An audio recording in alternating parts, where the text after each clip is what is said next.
safe space. We ain't never give a reason you should hide. Compile all your questions, we taking the quest. Join Tarsha on this journey to discover the rest. Go. Welcome to the Adoption Journey Podcast. I am your host, Tarsha Smith, and welcome back to another journey. And what a journey it has been so far. I want to thank you. This is the first podcast that I have recorded since coming back from Chicago.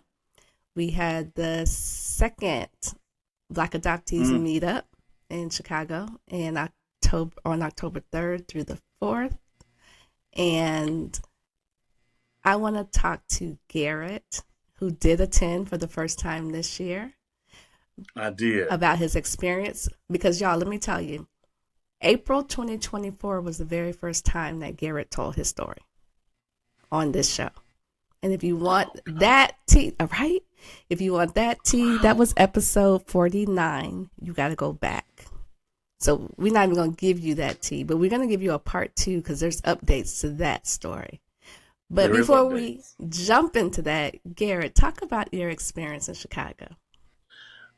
First of all, let me just say kudos and hats off to you and the team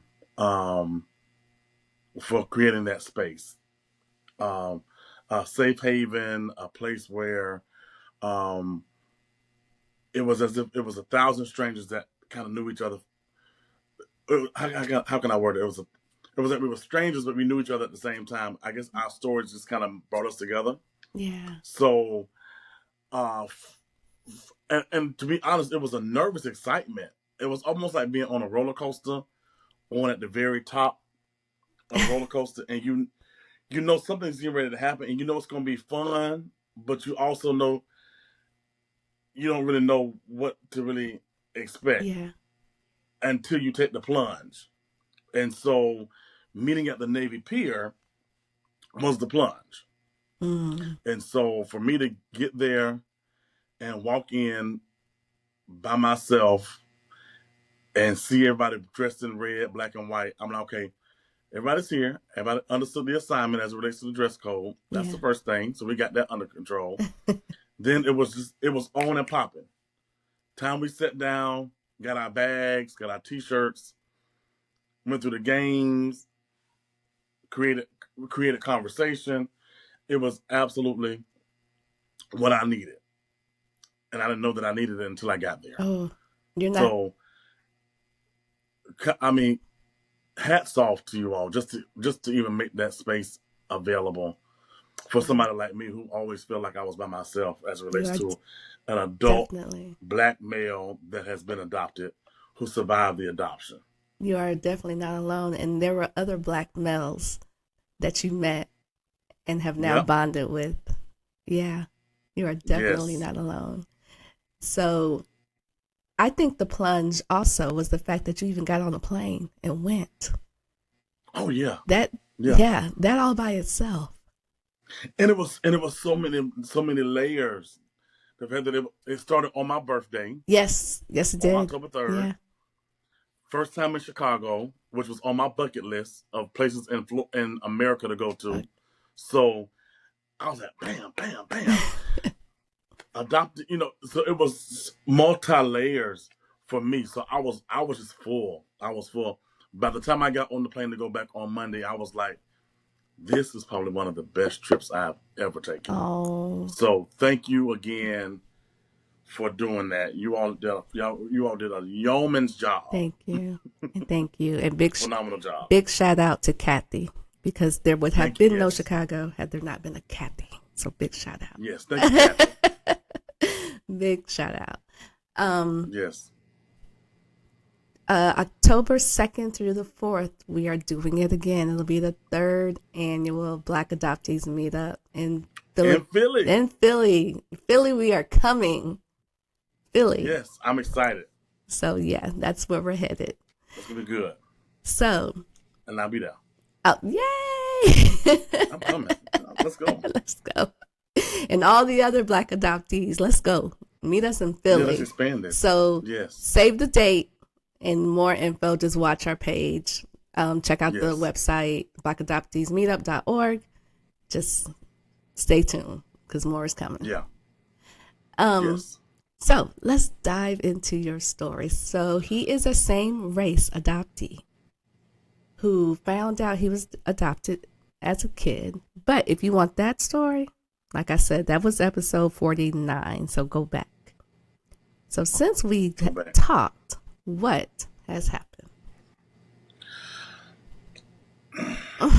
Since we've talked, back in April of 2024. Can you believe April 2020? I can't believe it's been that long. It's been that long. Golly. Wow.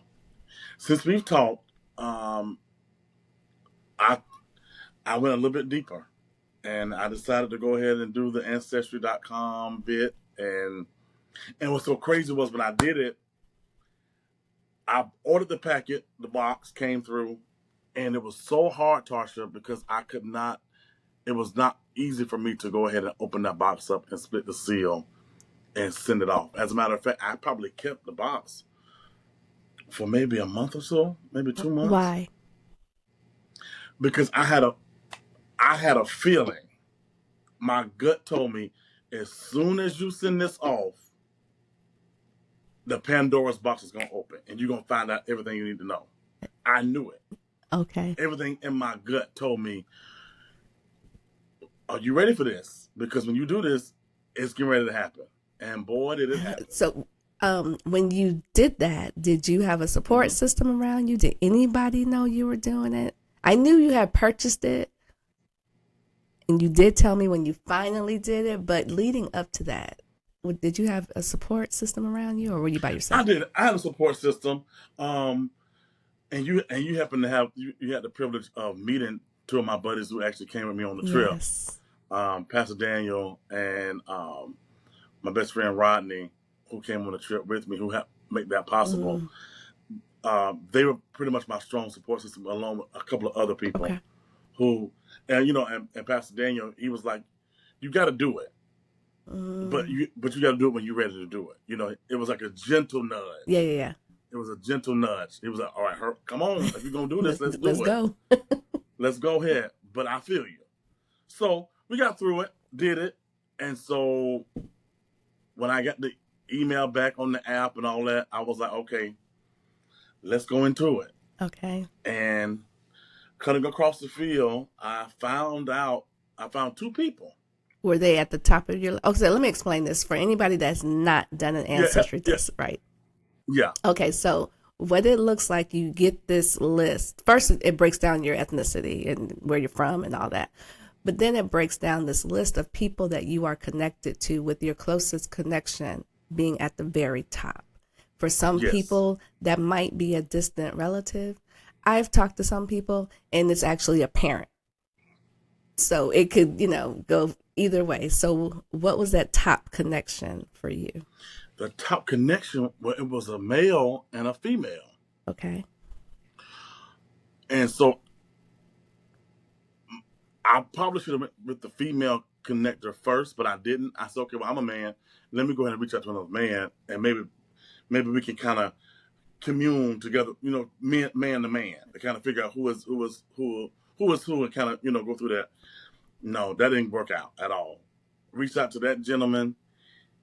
He had information, but he was not forthcoming at all. He was, as a matter of fact, he stopped responding back, and I felt like I was being a nuisance, so I just kind of left it alone. So I went to the next person. Okay. Go ahead. You want to come in? You want to stop me? I was just going to say, how do you know he had information? I'm going to tell you how I found out. Or did you? Oh, that comes out later that he has. That comes out later. Okay, we'll get there then. Go ahead. So I found out that he had information because there was a young lady who was on the top of my list. Mm-hmm. And when I reached out to her, we were conversing back and forth. Come to find out, she said, "Well, did you talk to this young man?" No, don't do that. Yeah. Did you talk to the young man? I was like, "Yeah, I reached out, but they didn't want to give me information." Well, he gave her the information that he knew, and then when she started asking questions, then it started really unraveling. Long story short, the young lady was my sister. Did you know that was your sister? I did not know that was my sister at first. Okay. We through conversation, we kept typing and talking, typing and chatting. So wait, I have a And question. So it shows yes, you how yes. much DNA you share, which if that's a sibling was probably somewhere in the 20s. Very high, yes. But even with that, you didn't realize it was. I didn't, because you got to understand, I didn't really know how, like, you know how Ancestry works Yeah. more than I do. Got it. So I had to learn what the numbers meant. Okay. Got it. Gotcha. So at that point, I didn't know that she was my sister at that point. Okay. I didn't know it Okay. until she started giving out some names, and I guess she had a name, and so I said, well, did you try to find them on, like another social media platform? And it was like, no, I didn't. So I did. I was like, well, give me I know that's right. I don't have time for this. I need to find out. So I go and type. I'll do my due diligence, and I become Inspector Gadget, and I'm starting to figure out, piecing things together. I reach out to the other young lady whose name she had, and that's when she called me. She said, let's talk. So I call her. We talk on the phone, and so she is the missing link. She has all of the story. All the tea. All of the, brimming. It was brimming. So I'm like, okay, cool. So get on the phone with her.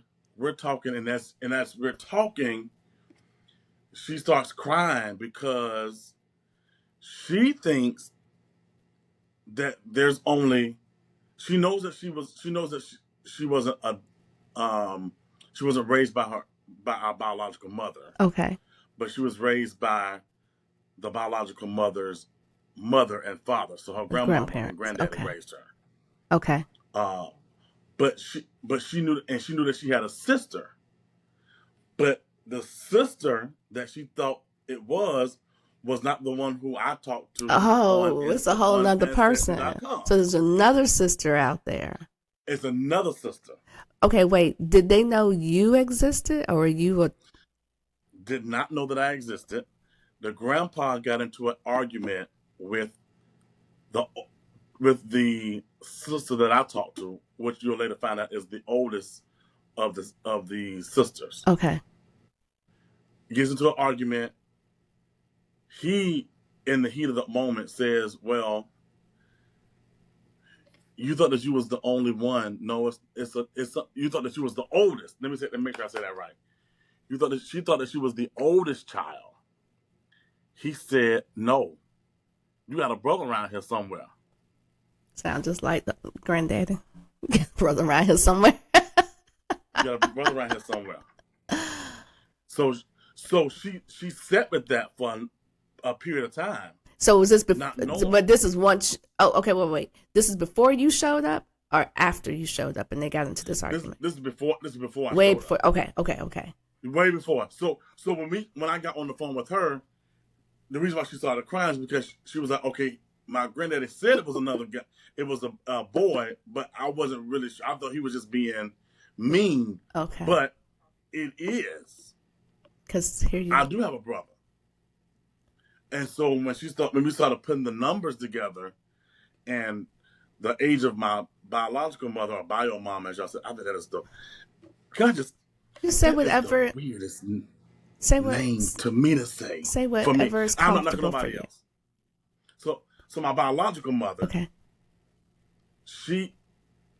Let me stop. Let me calm myself down. So the biological mother, I guess,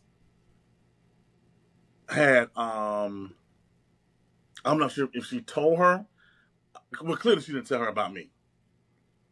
But the granddad knew. Sure. So the granddad told the oldest sister that there was another child. Okay. So of course she got very upset, very angry, because she was like, "Why would you say something like that?" And so she sat with that for, I guess, a number of years, not knowing that it was very true. Once I reached out to her on another social media platform. Okay. And And so when we talked, she kept saying, "Well, let's go, but let's add this up." So we started Okay, wait, comparing. hold on. Let me add it up Go for ahead. you, for myself. So Yes, you I'm take sorry. the test. You end up talking to a sister. Is the sister that you're talking about right now? Is this the sister that you connected with on Ancestry? No, Okay, this is another sister who had not taken a test, but the sister that you connected with on Ancestry led you to this sister. yes, Okay. because because the male that I never talked to gave out the names to the sister who I met on Ancestry. That's how I got the name Okay. Okay. Okay. Okay. from who was a cousin in this whole equation Okay. that we later He found out. said, "I'm not going to get up in this." Right, I'm not gonna tell you. I'm gonna let y'all find Let this. y'all I'm gonna figure give you that just out. enough. Yeah. But Yeah. I think he did that on purpose. I get it. I get it. I get I it. get it. I get it to a degree, I guess. So Yeah. that's how we got the name. That's how I was able to pull the name based on the Oh, information that he gave to her. okay. And so she never went any further, but I did. Of course, because that's what we do. Yeah, so I was like, no, I We gotta here research now. this. We give. We're here now. I need all of it. I need all of it. So that's how we found out everything. So by the time fast forward, so we're on the phone conversing back and forth, talking, and she begins to tell me some stories. And she was like, well, she kept saying, well, mama was such, this age, and then they said the boy had to be around this age. So are you 40 something? I was like, yeah. So when we did the math, it just added all up. Mm-hmm. It made sense. It added up, and so I was told that my biological mother was 15 when she had me. Okay. That was not true. Oh. Oh. She was 13, Oh. Okay. and so, but she waited 10 years to have another child, Mm. Okay. and then another child, And then there's two and girls. then another child. And then there's three girls. Then there's 3 girls. Okay. So I'm the oldest. It's 4 of us. Okay. And you're the oldest. I'm the oldest of this particular Of sibling set. of this sibling set, right? So Of this sibling did set. you, of the 3 girls, did she keep all of them? All of them were put up for adoption. The only one that she had a connection with was the oldest girl who I talked to on the phone. Okay. The grandmother and grandfather Raised. raised. Okay, you them, did say so. That was like raised a her. kinship adoption. Yes. Okay, but the other 2 were placed. The other 2 were placed. But this is the thing. The middle girl, she knows who her dad is. Her dad's parents raised her. So another kinship adoption. Okay. But from the dad's mom and dad raised her. Got it. So Got it. another set of grandparents. The Another other set of set grandparents. raised her. And then Yes. the youngest one. The youngest one was adopted by a white family, Oh. and they moved from where we were born at in Cocoa up to Colorado. Oh. But the funny thing is, we were both at the same adoption, I guess, the Children's Home Society, the same place, Okay. but years later. Years between you. Wow. And And so you no, you go ahead. So you have me, you have a 43-year-old, 30-year-old, 26-year-old, 24-year-old. Okay. So may I ask, why did your mother not raise any of you? Well, I know why she was a kid herself when she had you. But do you know why she didn't keep or wasn't able to raise? Let's say that. I'm going to venture to say it was the drug. She was on drugs. Mm. Okay. And I'm only, and because I have not, I need to I need to talk to my biological grandfather to get more details, but that hasn't happened yet for whatever reason. They won't. I'm not sure what's going on with that. Okay. However, um, I believe it was the drugs, and the reason why I say that is because after, and at this point, let me just say this: we've all met. All four of us have met. Okay. In person We've all met or online or? on FaceTime. Okay. Okay. So we used to and we would FaceTime. I need to reach out to them. We would FaceTime just about like every week Mm-hmm. on like a Sunday, Okay. just to kind of get to know one another or Yeah. whatever. So after talking to them and getting to know them and hearing more about their stories and their individual lives, and the reason this is why I say it had to be the drugs is because all of them were born and with drugs in their system. Mm. Okay. So I was the only one that was not. Okay. All of the other three were. And that was revealed just through conversation. Mm. Oh, did you have to stay in the hospital for a long time when you was a baby? Yeah. Girl, I did too. Well, girl, I did too. Because of drugs being in their system. Wow. Wow. Wow. Wow. So, Whew. Okay. Hold on. Hold on. So in a minute. we got these three sisters. You're conversing with them, but you said something. I don't know if you want to address it or not. But you said that you have not gotten a chance to talk to your grandfather because at this point you've known them for it's been maybe almost a year, if not a whole year. Yeah, almost a year. Okay, and I assume we're all in the same state. No, No. we're not in the same state. I only have one sibling that's in the state, lives in Lakeland. Okay. And what about The the oldest sibling, grandparents? the grandfather still lives in Cocoa. Okay. So what's happening there? Have you talked to him on the phone? Have you had any contact with him? I haven't had any contact with him because once we had the conversation once I had the conversation with the older sister, she went back and told them, and I guess that they didn't want to deal with that. So it was. I'm not sure why. Well, maybe I do probably know why. Help me. Well, I haven't. If you notice, I haven't really gotten to the mother yet. I'm going to my okay. Maybe we need to go there before we haven't gotten. Okay. I haven't gotten there yet. Okay. All right. So let me let you keep going because maybe I'll get my question answered. Got it. Okay. So back to the siblings. So the siblings, this is how it is. I live here, Orlando. I have one sibling that lives in Lakeland. That's the middle girl. The oldest girl lives in South Carolina. Okay. And the youngest of the bunch lives in DC. Okay. The one who was adopted by the white family up in Colorado. Okay.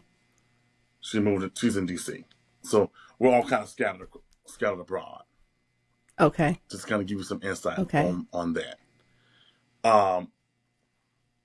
My biological mother, I found out. But now let me go back. So I'm talking to older sister. So she has all the history. She's giving me all the information, what's going on. As I have uncles. My biological mother has brothers. That are still living, that are in the area. Okay. Have you met any of the extended? No. Okay. Keep talking. Keep talking. And so there was bad blood between the grandfather and my the oldest sister sibling. So that's between the grandfather and your oldest sibling. I'm the oldest. I'm sorry, the one right underneath oldest you, girl. the oldest girl. The one Okay, yeah, underneath me. okay. So they're not really gelling. So they haven't really talked after all of that information, after all that went down or whatever. So I'm not sure what that information is, why they beefing. I'm not sure. I didn't even ask. But I'm sure me coming into the picture has something to do with it. I'm almost positive. That's so interesting for me because I've experienced, I too have found everybody at this point. And it's interesting how when sometimes, not all the time, but sometimes when you show up as the adoptee, as the person who was just the product of whatever happened, sometimes people cannot handle it. They can't handle it. And you're innocent. You're just a product of whatever happened. But we're the dirty little secret. Literally. A lot of times. We're the secret or the rumor. I was both. I was a secret on one side and I was a rumor on the other side. On the other side. Mm-hmm. And see, and I don't know, and that's why it might be a part 3 of this because I got to find out what really went down. Because from what I understand from my older sibling, that once my biological mother got pregnant, they removed her from the city, and she lived out her pregnancy in another town. Oh, that's some old school stuff. We gonna hide you. Yeah. We gonna hide you. We're gonna hide you. Have that baby and come on back. Once you have that baby, we're gonna bring you back and get you back in school. Yep. As if it never happened again.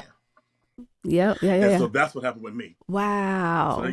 So they shipped her off. They shipped her off. She had the baby. She came, and she was with my biological grandfather's, his people. Is where she lived out her pregnancy until she had me. Then they brought her back with me, and then they gave me up for adoption. Wait. So she went with an uncle, or you just know it was his people? It was his people. From what I understand, she told me that she was pretty accurate on this. She said, well, what they did was she went with our biological grandfather's father. So our great grandfather. So her grandparents. Okay. Right. So her grandparents. And then they shipped her back. And then her grandparents put you up for adoption. Wow.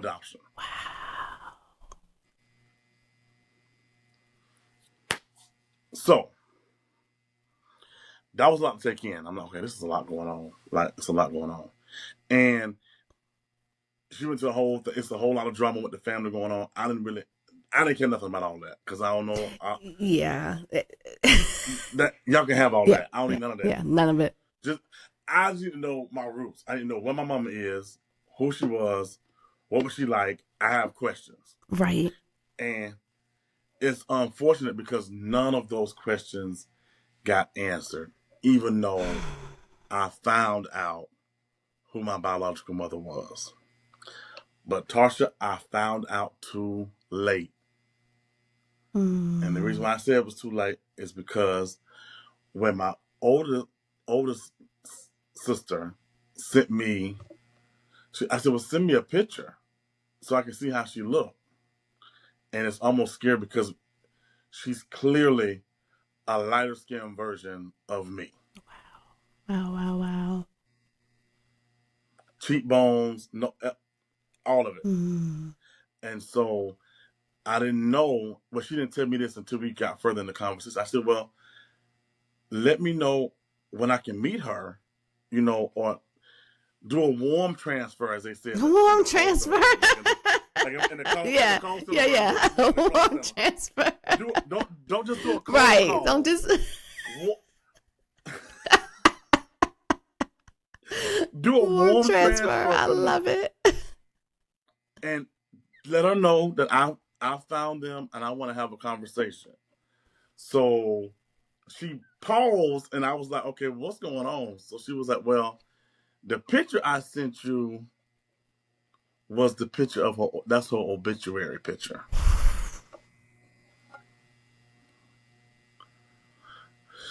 So she cropped out All the other parts. all the other stuff. So I said, no, send me the full picture so I can see the full picture. And when she sent me the full picture, I said, dang. It crushed me. Yeah. I said, I didn't even get a chance to even ask a question. So then, because I couldn't ask her no questions, I started asking the sibling question. I said, so how did she die? Right. Was she sick? How many years prior before you showed up? I just missed Oh her. my God. 2023, she passed away. And this was in 2024. 2024. And so even when she told me, she had, you could hear the hurt in her in her tone of her voice. You could hear it. And I was like, oh, you gotta be kidding. I said, I went this far, took this plunge, only to find out that I still will never get a chance to have a conversation with the woman who gave me life. Can you talk about that for a minute? How you feeling? Yeah, I will. I was so upset. I was like, I should have just saved my money and not even did this. Oh, you had regrets. Yeah, I had some regrets. I had some major regrets. I'm like, dang. Go ahead.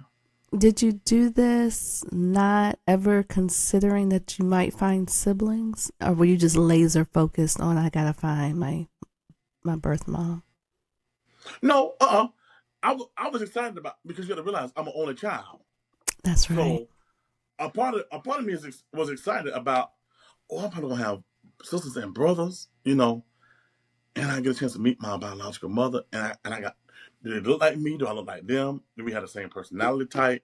Or do we have the same interests? Yeah. And so yes, the sibling is great. I don't regret any of that. But my main focal point was my biological mother. Sure. And so when I found out how she passed away, I was like, you know what? As if it couldn't get any worse. So I found out that she passes away from a drug overdose. Fentanyl. I said, are you kidding me? What else? Jesus. And what's so sad is she died in her mother's house. And less than a year later, I know I'm giving you a whole lot at one time. It's okay. When the oldest sister, she just laid it on me thick. Yeah. And me and her, I can see we kind of act alike. She's a straight shooter. No chaser. And so she was like, yeah, so grandma passed away about a year later to the date. And they feel like it was probably because of a broken heart. Sure. And her daughter passing away in the house. So that was tough to digest. And I was kind of upset with God a little bit, because I was like, I'm like, you could have. Now you give me insight on a lot of stuff. You couldn't have said, don't worry about it. You couldn't give me that little nudge. I was a little salty with him. But it is what it is. Yeah. It is what it is. But it put me in a headspace for a minute. For a minute, I was like very disappointed, and I was let down big time. And my thing is, I wasn't even like I was going into it. Once I found out that I knew who she was gonna be, once they told me her name, once they told me where she was, I was like, okay, I'm getting ready to drive up and have a conversation. I don't even want to know why.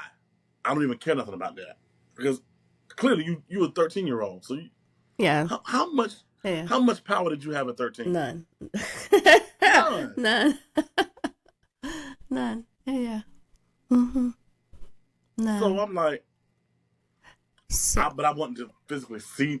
I wanted to physically see her. so now it's starting to make a little more sense about your grandfather because he loses a daughter. He loses. Were they still married? The grandparents? Yeah. Okay, so he loses a wife, married. and then here you come. Yeah, he's So like, it's gonna open.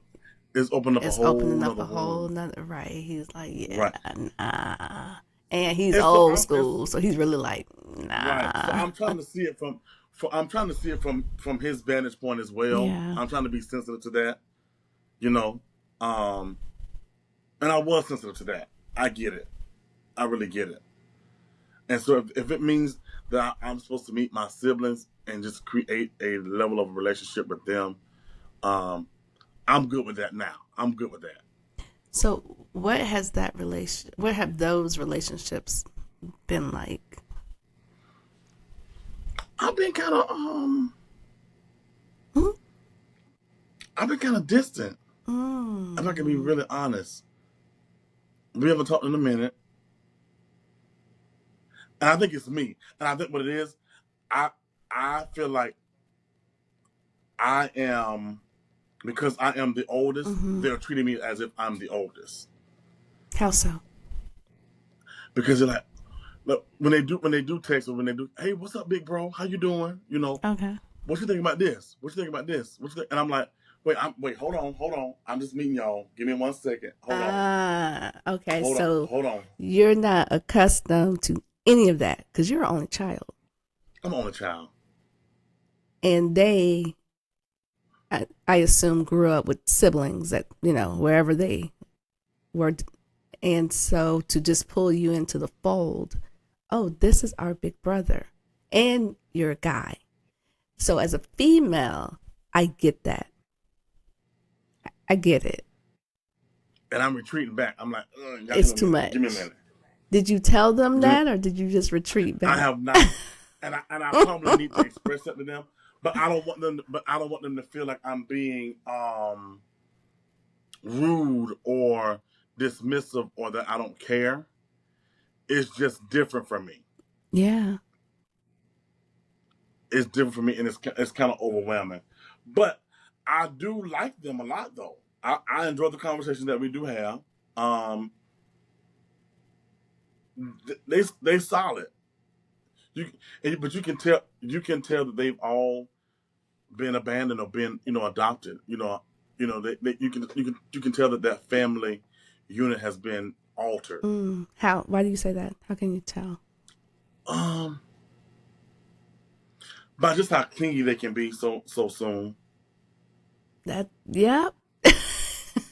That's a ding. Ding, ding, ding. Because that's how I am with my friend groups. I am all in, especially being an only child who is adopted. I am all the way in times 10 with my friends. They are my family. Do they know that? Have they ever talked about this whole adoption thing, or are they just? Do they recognize some of that behavior comes from that? No, and I think after having this conversation with you, I'm going to have to go back and have a conversation with them. Like they don't even know that I'm even doing. They don't even know anything about the first podcast or the second podcast. Okay.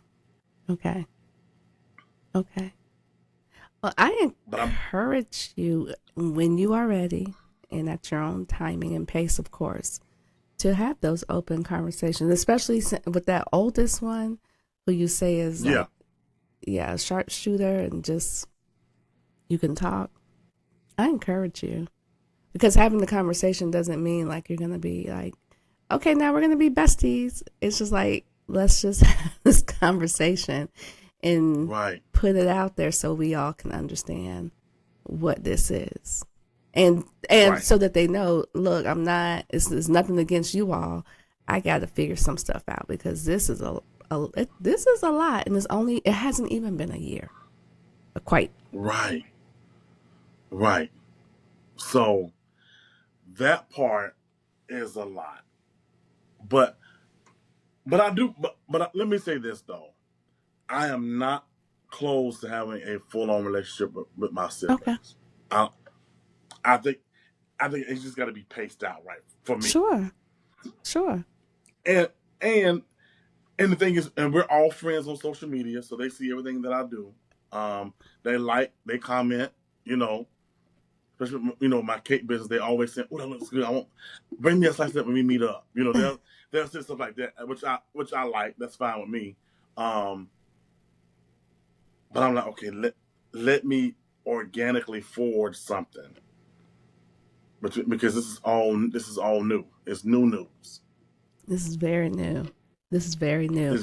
And new for you even being in the adoption space, because that was just April 2024, the first time we talked.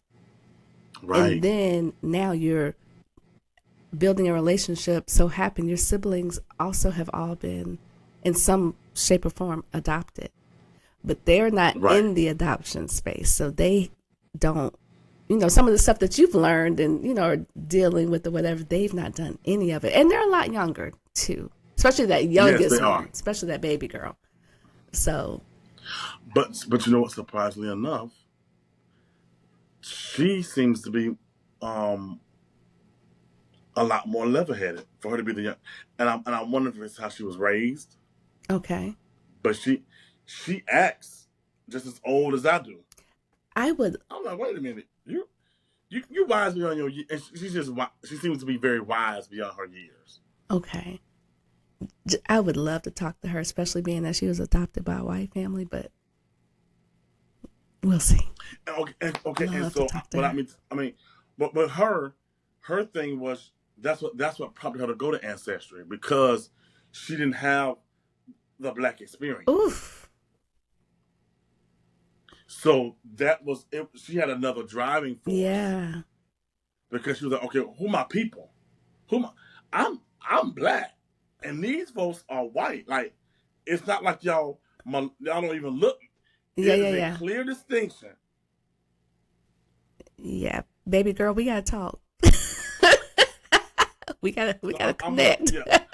But I'm definitely gonna reach back out to them, especially after having this conversation tonight. Yeah. I'm gonna definitely reach out to them and just do a temperature check and just kind of check in, because I think they're waiting on me to do that. And I think as the male and as the oldest, I think I do have a responsibility to do that in your own timing and at your own pace. Right. Yeah. Right. Yeah. So, do you know anything about your birth father? Nothing. Oh. Nothing came through. They don't know anything. My oldest sibling sister, she said that there was rumors that he could be in New York, but I'm not sure. Because he was probably a kid too. He was a kid too. Probably, yeah. Because she was only 13, so. So I don't know. To be honest, do you want to know? Are you interested in? Okay. And I still have my Ancestry.com account open, and I haven't gotten any hits. I haven't gotten any hits since the first two hits. From those first two hits that I got, nothing else has come through. So maybe in time, yeah, somebody on my father's side will probably reach out to me. You probably have some distant cousins from that side. You just don't realize it. Yeah. Yeah, I gotta go back in. And to be honest, I haven't really been on it like that. I haven't really been checking. Yeah, because you're busy. You're busy. You're busy. Yeah, but let me switch gears real fast, because I know we've been talking for a minute. No, this is what we are here for. But go ahead. When me and you talked the last time, we talked about my mom. My Yes, I was adopted going to ask. mom. Great Okay. segue. Yes. Okay. So with her, I waited a long. Now mind you, I found out all this information and I kept it from her for 4 months, and I didn't want to tell her until it was the right. I had to have the right time for me. I was like, okay. I gotta let her know, because what happened was she knew that I went on Ancestry. She did know. She knew that, Mm-hmm. but she kept asking me, "Did you get any feedback?" And I kept telling her no. And at first it was no, Right. but then it was yes. And she kept asking me, but I was like, "No, not yet." So yeah, I lied, Why? but because I wasn't ready. Like we talked before, I wasn't ready to tell her because I want to see. I didn't want to see. I want to see how she was going to feel about it. Okay. And not that it's. I know you've been getting on me about that, but I was like, I got to go ahead and tell her. Mm-hmm. So I did. I had a conversation with her and my best friend Daniel, who you met. We met up. We met up and had an early morning meeting. Early morning And, meeting. and I said, let's have a little chat and chew. Let's talk, Chat, eat a little shoot. breakfast, and let's talk for a minute. And so I went ahead and told her, And and her facial expression was priceless. But not for the reasons that I thought it would have been, though. okay. Her face was, why did you carry that for so long without letting me know? Mm. That wasn't good for you to hold that long without letting me know. I'm not upset. I don't feel a type of way about you finding your biological people. She said, once you got that information, she said, you should have told me right then. You don't have to wait. You don't have to wait to the what it was. I tried to wait to the new year because it was going into the holiday season. It was her birthday time coming up, and I said, okay, our birthday's towards the end of the year. It's Christmas. We got Thanksgiving. Let's get over the hump of the new year, and then I'll go ahead and let her know what's going on. Were you, I said, because by that time, were you afraid that she was going to feel some type of way? oh yeah, Okay. yeah. And the reason was because every time I brought up, I need to find my biological parent, her face would change, but Mm. in the way of, I guess you can do it. It was very hesitant. So I said, Mom, I read your body language. Your body language said, I guess you can, but I really don't want you to. What'd she say? And she agreed. Okay.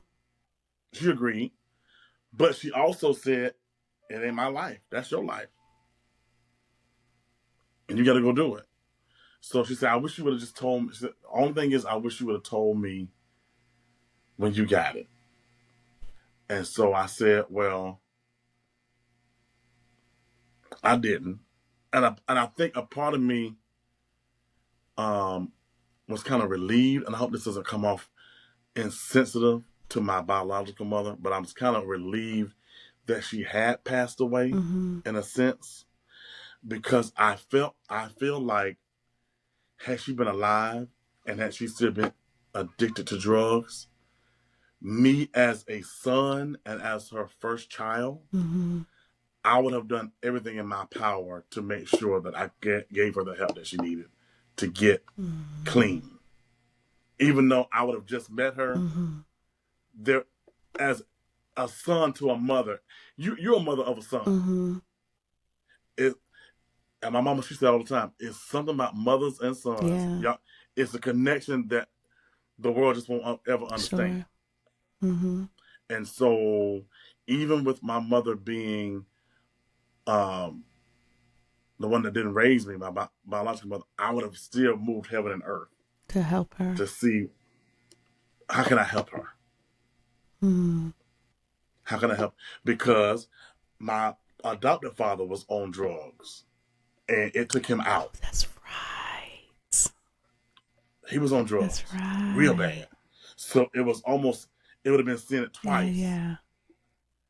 I'm like, okay, well, I couldn't save this one because I was a You were little kid, but I can save this one. And so I felt like, had she been alive, I think it would have been a major wedge between me and my adopted mother. I'm almost positive. And this is why we have to get to a point that we accept what God allows. What he allows.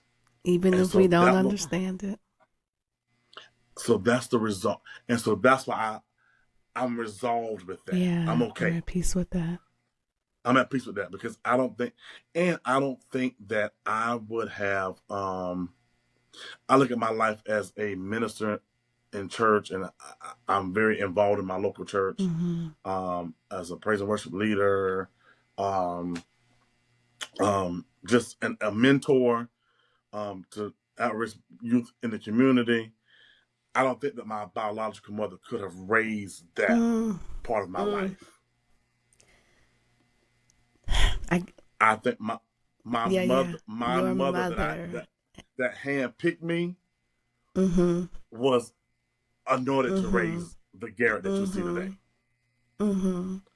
So that's why, and so that's why I am with that. And so when I told my mom, I said, I don't care.